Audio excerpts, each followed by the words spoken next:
Good day. My name is Tom Haak from the HR Trend Institute, and I'm going to talk to you today about HR trends and the implications for recruitment. My background is in international HR. Today I'm leading the HR Trend Institute, and I'm involved in two other initiatives. You see the logos there. The HR Tech Community, hrtech.community. That's a site where we try to help people to get a view on what the HR tech landscape looks like. HR Incubator, you see below that. That's an initiative in the Netherlands where we work together with corporates, organizations, and HR innovators to get things going faster and make sure that the HR innovations are really helping organizations in their transformations.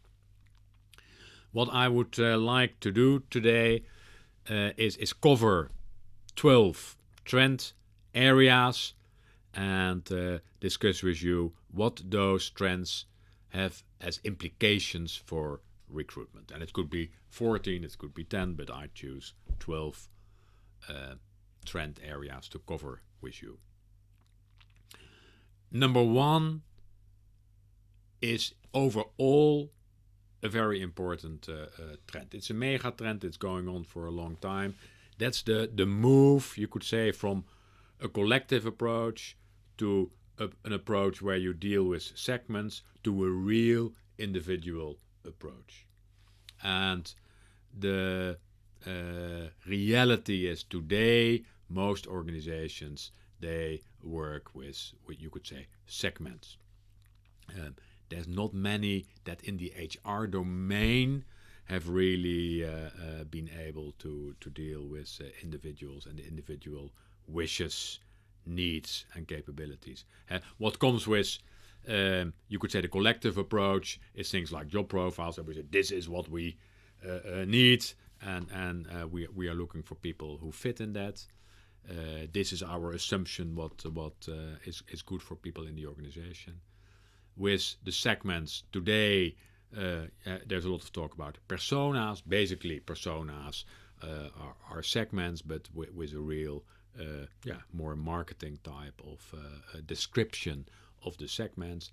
And a real individual approach is dealing with each individual and with his or her needs, his or her capabilities, wishes in an individual way.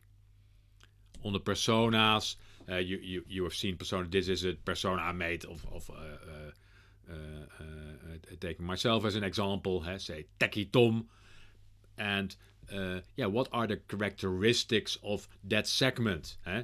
So it gives an example of probably a bigger segment. You could say, people who are interested in tech, are interested in new ideas, and then the question is, how do you approach that segment also in your organization? It's not necessary to make all kinds of assumptions, right?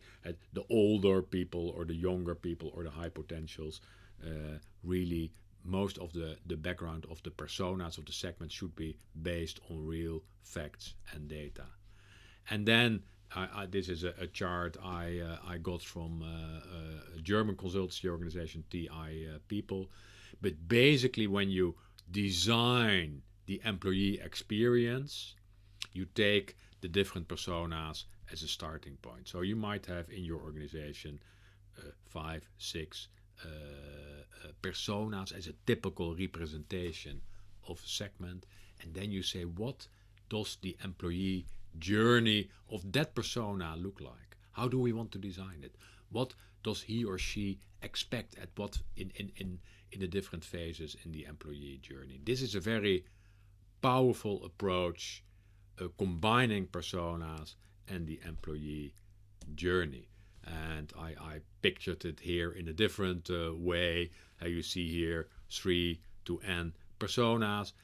You see the employee journey, and then you can start designing probably you first start measuring.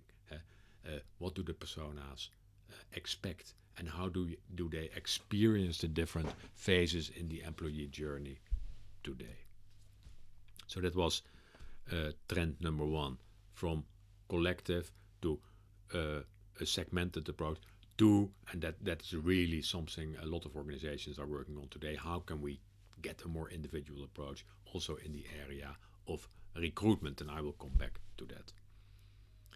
Number two, that is from please the boss, PTB, to a real, you could say, customer experience, employee experience.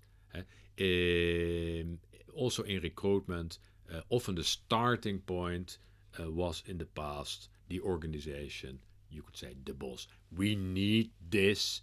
Hey, recruitment team, go find these kind of people. And the shift at this moment is, how can we really become more employee-centric, candidate-centric organization? What do candidates in the market want? And how can we tailor what we offer to their, again, wishes, needs, and capabilities? So the candidate in the center and not the demands of the organization. Again, the employee journey is a good a metaphor here. How do you design it? Also taking the wishes of the candidates in mind. And of course, for the candidates, it starts with the recruitment experience. And it starts with the image they get of your organization when they are not yet working for you. So that was number two, from PTB, please the boss, to a real candidate-centered approach, the candidate experience in the center. Number three, long-term megatrend. The shapes of organizations are changing from the typical hierarchical organization you see here, a pyramid. If you ask people, draw me an organization, they often draw a pyramid. And today, not many organizations really have that shape. You could say there's a couple of things happening. One, organizations are getting flatter. We need less managers, we need less leaders. Many organizations are moving into a shape where they have teams, often self-managed teams. So the team is becoming more and more important. So organizations get flatter and organizations get more transparent. And where in the past the boundaries were very clear, this is our organization, you're in or out, the boundaries are getting more open. And that also has an important implication for recruitment. And you can say we need people really on the payroll. So my job as a recruiter is to make sure people get on our payroll. You could also say, well, my job as a recruiter is to make sure certain capabilities are available, either in the organization or outside the organization. And this is just a picture saying, well, there's in most organizations there are many more people involved than just the people who are on the payroll. And so for a recruitment, it helps to take a broader scope, not only for recruitment, but also, for example, for talent management. Talent management also has too much, in my view, an internal focus. We need to keep the people in the organization. How do we retain the talent? Well, that's maybe not the right question. How do we get access to the best talent that is available? And that's also for recruitment an important angle. So changing shape of organizations, consequences for recruitment. I already alluded to this trend, number 4. From individuals to teams to networks of teams. Still today, often, especially in the recruitment domain, the individual job is the starting point. And the reality is that in most organizations today, the building blocks are teams. Teams working together in a network of teams, and the network of teams consists of teams in the organization, teams that are half in, half out, and teams that are outside the organization. Working with suppliers, working with teams of specialists that are not in the organization. So the question is, if you look at recruitment and you are still very much focused on an individual approach, whether you don't miss opportunities. Are you looking for teams? Are you hiring teams? Or it is known that people who are successful in a team, it's often very much dependent on that team. So if we can find ways to recruit teams, and that might be a great win for organizations. So think about it. How can we make that transfer? And networks. Of course, we know that networks are important, but are you looking also in your selection process at the networks of candidates?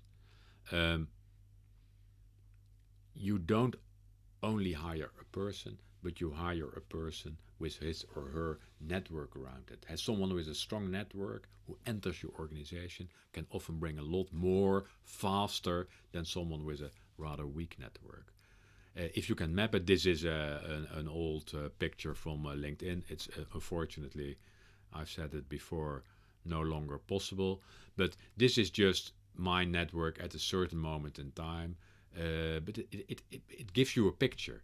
If you have this from a candidate, you can say, hey, how strong is your network? Today there are tools, CloudScore, Klout.com. CloudScore gives a number, assigns a number to the strengths of someone's network. This is my network. One of these days in CloudScore, 62 on 0 to 100. I don't know whether that's good. At least it's not low. So if you have the CloudScore of candidates, at least you have a point for discussion. LinkedIn has the social selling dashboard. Try it for yourself. I think you can try it 1 or 2 times free. And your social selling dashboard also gives an indication how strong is your brand, or how strong is the brand of candidates you are talking to. And network, this I like. This is an example, Simpler. But I like Simpler as a referral tool. But this is a referral tool that uses the network of people in an organization. So if I understand it well, they ask people in an organization, can we have access to your LinkedIn network? And then when there is opportunities in that organization, Simpler looks in the networks of people in that organization. They can often do it better, of course, than you can do it yourself. Then if they detect candidates that might be suitable for the opportunity, then they contact you and say, hey, Tom, in your network, there are 1 or 2 people. Can you approach them and ask them if they are interested? So using the network, of course, there are other strong referral tools I just want to mention too here, which I like, Firstbird and SUSE. There are many more, but Simpler, Firstbird, and SUSE I would certainly put on your list. So using networks in several ways, using networks in the recruitment, of course, many of you are doing that, but also looking at the strengths of networks of candidates, because if you bring in a candidate with a strong network, that might be a very good candidate. Number 5, and that has to do with the trend I discussed earlier, the changing shapes of organization. This is from fixed jobs to more fluid roles. And this has a really important consequences for a recruit. Many organizations are making this shift, where in the past, and I think it's on the next, the past traditional recruitment process went like this. You have an organization, there is a vacancy. If there is a vacancy, you're already probably too late in your recruitment process, but that is how it goes often. You make a profile, you say, we're looking at someone who can do this and this and this and this. You start the recruitment, you do the selection, you make an offer, etc., etc. 1, a slow process. 2, a process which is very much organized around the job.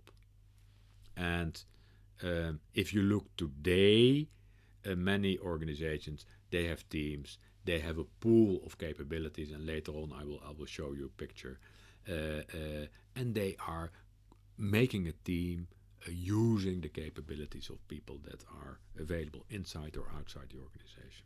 So the job as a building stone is going, and the question is, what are the consequences for recruitment? Two things you see that an old practice which has been revitalized is job crafting. Basically saying job crafting is we're looking at the individual, again, the needs, the wishes and the capability of a person. We're looking at the demands of a team, and then we're crafting the jobs around what we need and around what people want. Job piling is a little bit different. That's basically you have one job, you have another job, and maybe a little third job. But also job piling is happening inside organizations, of course outside organizations as well. It's not a bad strategy for individuals, because if you pile jobs, you create more options, because you never know what the future will exactly look like. If you have only really one opportunity or one skill set, that might not be very helpful. So you see a shift from recruiting for jobs to more recruiting for what are you looking for then, the personality of people, the cultural fit, and of course the capabilities as well. But personality is important, because people with a certain personality fit better. I take one example. Many organizations are looking for people with a real good learning agility. If your learning agility is good, you can adapt to new situations. You can learn faster. The cultural fit. Does someone fit in our organization? Does he or she want to work for us? And capabilities in terms of, does he or she have the capabilities that we need today and in the future in our organization? Important shift, and you can imagine important consequences for the recruitment domain. So I've covered 5. Number 6, only short, but secret to transparent. That has consequences for recruitment. Many organizations are still somewhere, you could say, in between. Salaries are often still not very open. Even recruitment processes are often a little bit, you could say, secret. Let's first look whether we know someone before we open it up to other people. But you see simply, for example, when it comes to the salary side, candidates are going out there to websites like PayScale, Indeed, Glassdoor, there are many others, and they say, hey, what can I expect? What am I going to earn? So they have their expectations. They have researched the market even before they ever talk to you. And I recommend you to use these type of sites and look also how the answers relate to what you are offering people in your organization. 7. Gamification. We see it everywhere, and also in the recruitment domain, using gamification to make things more relevant, to make things, but also make things, of course, more fun. So some examples. This is one I like, and a very simple one. This is an organization, a Dutch online retailer, Coolblue. If you go to Coolblue on Google Street View, you can enter their office in Rotterdam, in the Netherlands, at the Wena, and then you can walk around the office, and you see all kinds of people there with masks or with bags on their head. It's simply done, but immediately you think, hey, this is a cool organization. This is a fun organization. Maybe I apply there for a job, and it's indeed a very nice organization. So simply to do, you can replicate that. Recruitment in a gamification in selection. I like this one. This is the Wasabi Waiter. It's a selection game provided by a company called Knack, KNACK.com. Go there.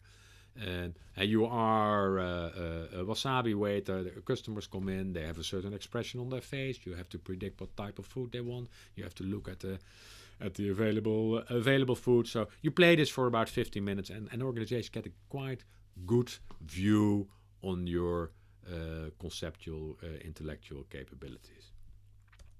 The cosmic cadet is also used by organizations. Have fun, gamification, not only in you could say the recruitment, not only in the selection, but also after that when you go to onboarding. And onboarding, of course, often starts when you employ someone, not on the first day of the contract, but months before that. And also onboarding can be a lot more fun often than it is today.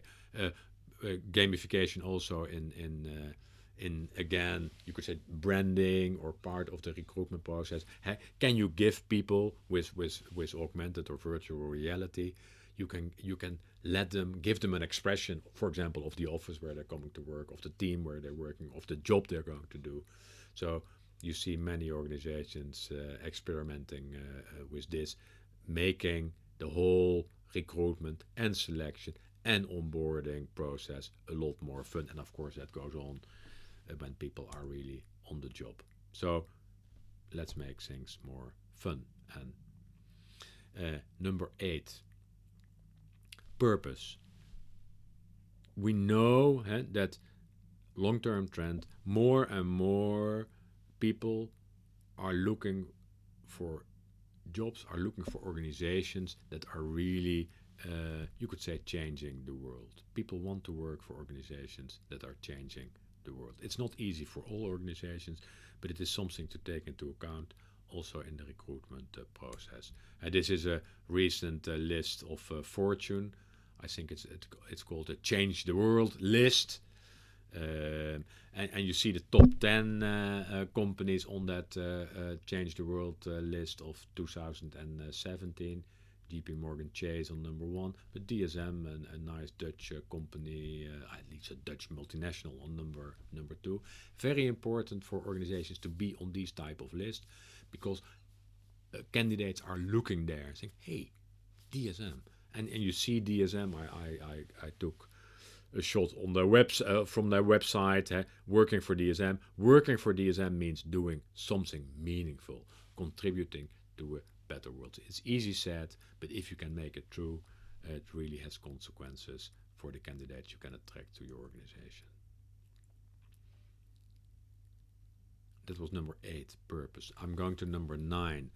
I say here from mobile to artificial intelligence. This is the whole domain of how do you use technical solutions in your recruitment and selection process. And of course, there are many developments. I just want to show you a couple here. Facial recognition is moving fast, looking at the emotions of people in their face. Of course, it can be used in video interviewing, but it's going further now. It's also saying, hey, can we, if we look at someone's face, can we predict the personality? There's all kinds of ethical things to say about that.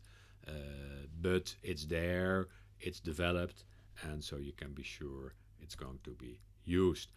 Cameo is an organization I recently spoke to, and they are in that area, saying, hey, can we, if people are interviewed, if people send in the video, if we ask a couple of questions, can we use that to make a better selection? Even more simpler, Textio. You've probably heard about Textio. I like it. Textio is a tool that can analyze texts, job profiles, for example, and say, hey, how good is your job profile? Can we help you to improve it? And I think I have an example here. Yes, this is a job I put in Textio a while ago. And so Textio is then saying, hey, Tom, I like that they say, well, you are above average. Maybe they always say that, but at least you get a compliment. There's good things. But for example, in this specific text, if you want to attract more females, you better do something, because your tone, the tone of your text is far too male. And it even gives suggestions on the words that are maybe too malish. So how I can change those words. So Textio, simple tool, but learning fast, using artificial intelligence to improve text. This is Also one of my favorites, Personality Insights, powered by Watson. And this is, you can go there, Personality Insights. If you provide the machine with texts written by anybody, but if you say I provide text written by you, I write a lot, so I was able to copy and paste some blog posts in there. You push the button and you get a quite good Big Five personality profile. I did the test in a traditional way. I did it with Personality Insights, and the commonality was about 95%. So increased speed, and a good way to do it. And this is also something which you will see candidates expecting. And so another trend, I won't talk about it today extensively, is but the consumerization of HR. And the consumerization is around people are more and more expecting experiences in the workplace like they have in their personal life. So if this is possible, and you ask candidates, here's a questionnaire, 100 questions, please fill it in, paper-based or even online, they will say, hey, you can do it in a simpler way. You can do it a lot faster, for example, by using Personality Insights, or there are other tools as well. Crystal, I like as well. Again, a tool. Crystal is a little plugin. You can use it in LinkedIn. You can use it in Gmail. And it helps you to tailor your emails or your communication to people to their individual profiles. Good applications also in recruitment. Instead of sending everybody the same message, you can say, hey, let's first look, what do we know about their personality? How would they like to be addressed? So Crystal, I like. This is Apply Magic Sauce, using Facebook likes to get a personality profile. Quite powerful as well. It becomes a little bit more frightening if you look at DNA. But also today, there are organizations that are capturing the DNA of people who are successful in certain professions. Then you send in your DNA and they can say, hey, which type of profession seems to match good with your DNA profile? I've not tested it, so I can't say that what my experience is. So we're in the domain of technique, artificial intelligence. There you see the whole rise of chatbots, also in recruitment, very important. It is surprising how many organizations still today, if someone applies for a job, send him or her an email saying, hey, Tom, we received your application. The process will take 2 weeks. You expect us back in 2 weeks, and often it takes even longer. With the chatbots of today, it's a lot easier. Someone applies for a job, you send the chatbot on the preferred channel of the candidate. It might be WhatsApp, it might be WeChat, it might be Facebook Messenger, and then the chatbot says, "Hey, Tom, thank you for applying for a job. I have a couple of questions for you. Maybe you have some questions for me.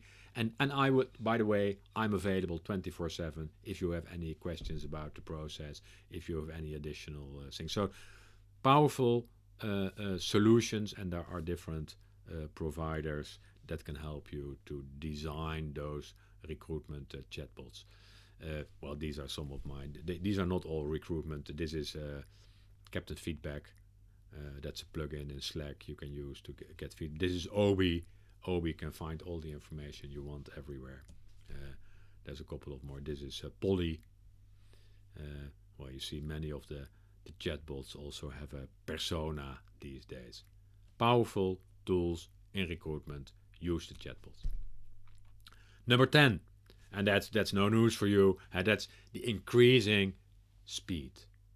And I outlined the traditional recruitment process to you, and it is very clear that the traditional recruitment process generally is far too slow. So you have to, how can we speed things up? And I mentioned chatbots, they help to do it, and I will show you later what you can do in other areas to speed it up. This is an example I like. Simple. This is you see it in Dutch here. Ploy. I think it's available in Belgium and the Netherlands. That's a simple tool you can use if you are looking for staff in your restaurant, in your cafe. You need a dishwasher. Say, I need 2 dishwashers tonight. And the candidate dishwashers get it on their app and they say, I'm available, yes, and the match is made. So very quickly, especially in a branch like restaurants, etc., you need to be very fast. Speed. This is a little bit more complicated, but I will try to explain it. And that's traditionally the assumption is, especially in HR, that many things have a normal distribution. If you, for example, talk about the quality of candidates, say, well, there's the average candidate. Some candidates are better, some candidates are not as good, but they are a normal distribution. The reality is that there, where we can measure it, where it can be measured, it turns out that the top performers, so this is, you could say, the number of people, so there's very few people, couple, but they show a tremendous high performance. And maybe the average is here somewhere, but it's worthwhile to start looking in your recruitment process for those people. In some professions, the top performers are 3 times, 4 times, maybe even up to 10 times better than average. So if you find a candidate with that profile, you only have to hire 1 instead of 5 or 6. So don't assume a normal distribution, and data can help you, people analytics can help you, and that is trend number 12. That's go away also in the recruitment, in the profiling, in the selection from intuition. Work more evidence-based, and it can't be said enough.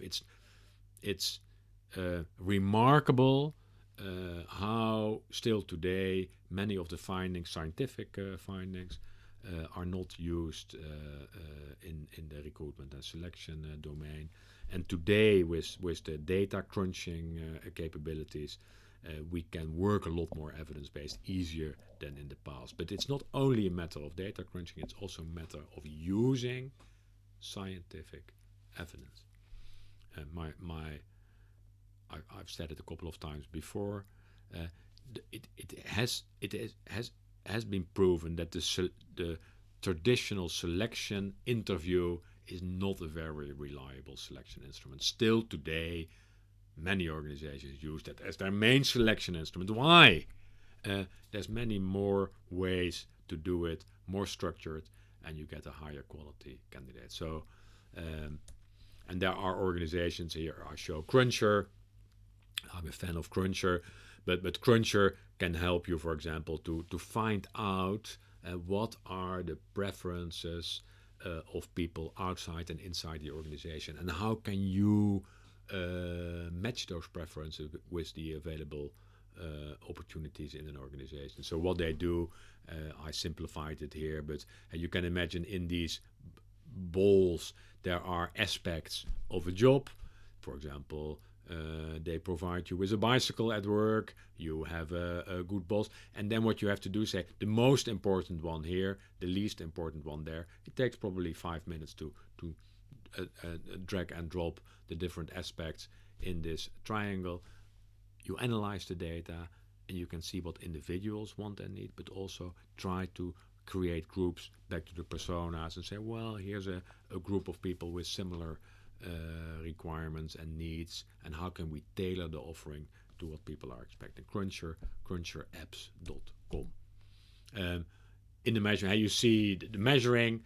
I showed you the employee journey earlier, and what good organizations are doing are really more or less real-time measuring all the aspects, all the phases of the candidate journey, of the employee journey, and trying to find out how good is it, can we improve. So this is again from TI people, but saying, hey, net promoter score of people who apply, generally they will ask questions like, would you recommend this organization as a potential employer to your family and friends?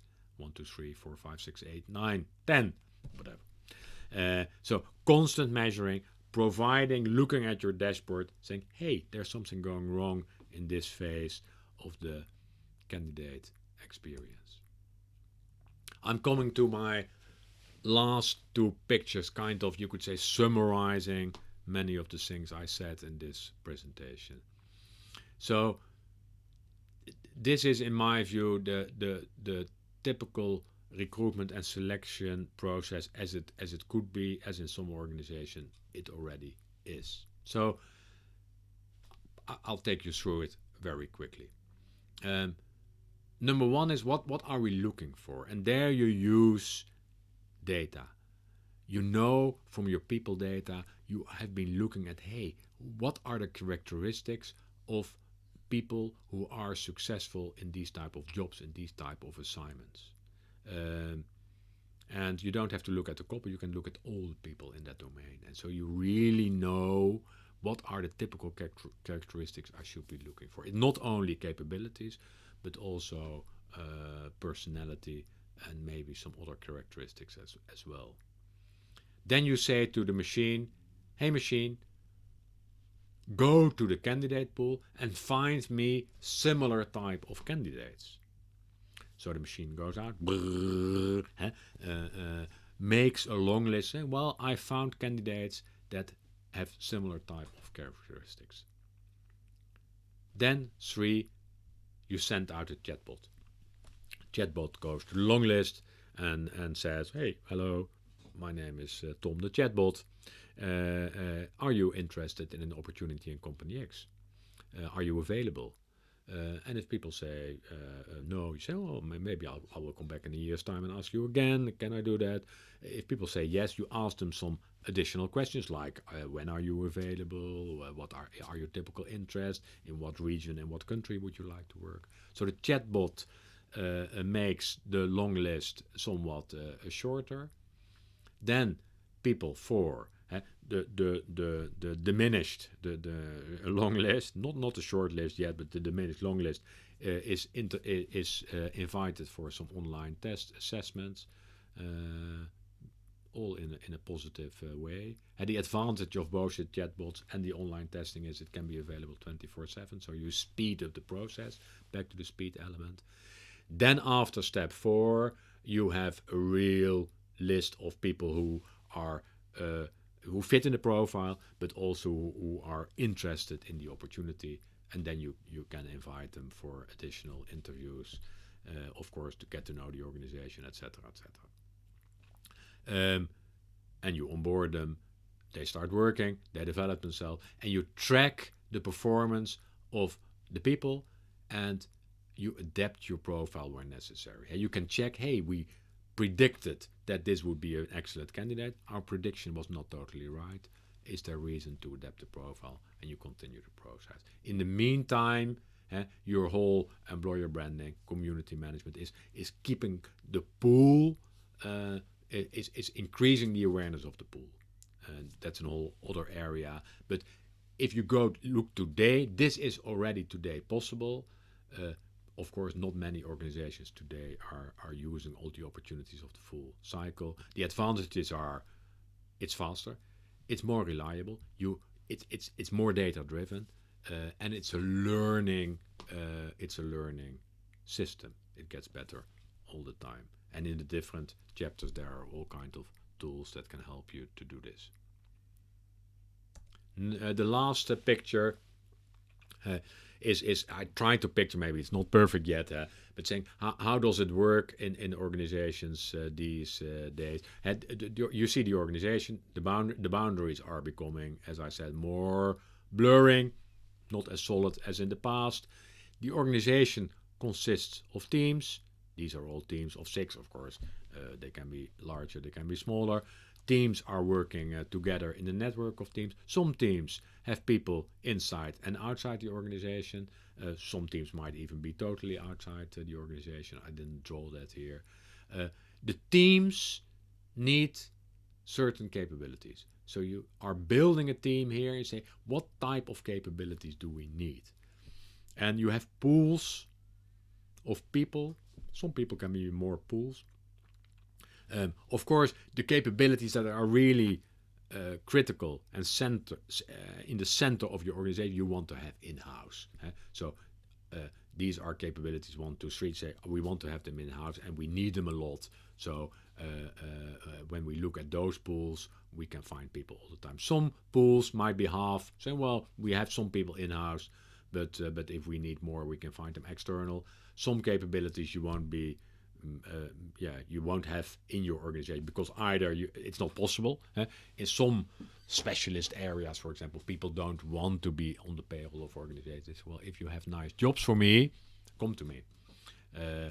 Now you can say this is recruitment. I called it here sourcing staffing. It's a little bit broader because you'd say the role of the sourcing staffing team is to make sure there's a good side on the capabilities that are needed today and also that are needed in the future. Do we have enough of the capabilities? And how do we make sure we get them?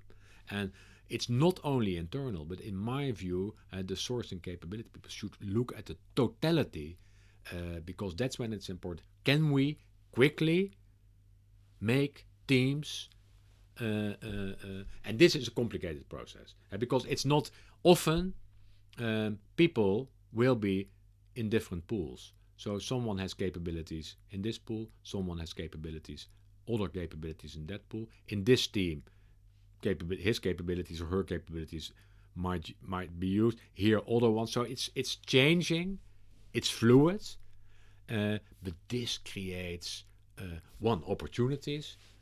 It creates a lot of opportunities to make organizations more productive because you are using the capabilities, you are using the potential of people in a lot better way.